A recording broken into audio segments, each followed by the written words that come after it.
What's up, guys? It's Todd B from Tennessee here, except I'm not actually in Tennessee today. I'm in a hotel for work, and I wanted to sit down and record this for you guys because I think a lot of times some of us have trouble whenever we start to move into our creative calling, and it's not really with ourselves, although it can be.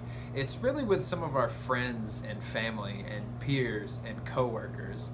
And we kind of get caught up in these, well, what will other people think about me? And maybe sometimes those people actually attempt to criticize what you're doing, or they laugh at what you're doing, or they make fun of you trying to make it as an artist. And so today I want to talk about a couple of things that I've done in my life to address that. Because whenever you start stepping outside the normal way of doing life, whenever you try to look for a career that might actually suit you as opposed to one that just rigs in the money, that's when you're gonna get a lot of these funny looks and you're gonna get a lot of these raised eyebrows from your friends and family.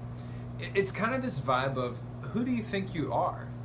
And that's part of the thing you have to overcome whenever you're becoming a creative. Whenever I spent all of November 2014 locked in my room trying to write my first novel, I got a lot of funny looks.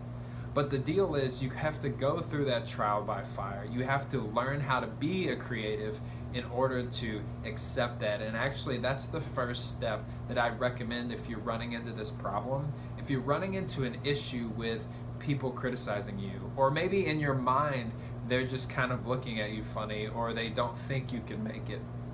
Step one to getting past that is claiming the creative as a part of you.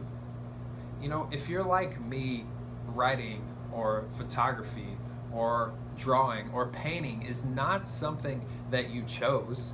It's not something that you were like, I think that sounds like a good idea. No, it's because when you were young, you were inspired by that kind of thing.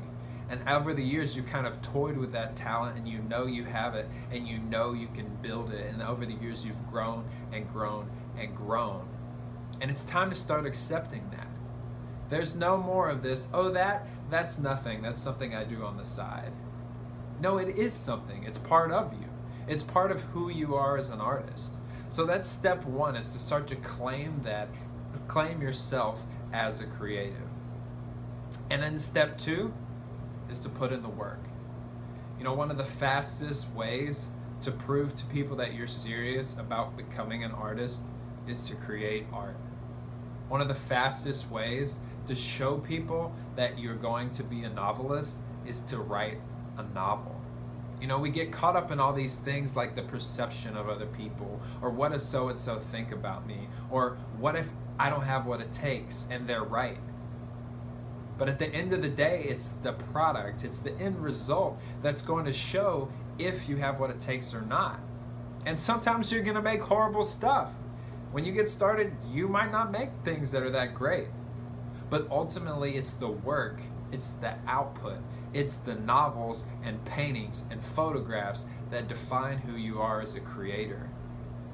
So those are the two tips I've got for you today. If you're having trouble with people in your life doubting who you are as an artist, or doubting who you are as a creative, I just challenge you to keep these two steps in mind. And the first one, of course, is to claim the creative as part of you.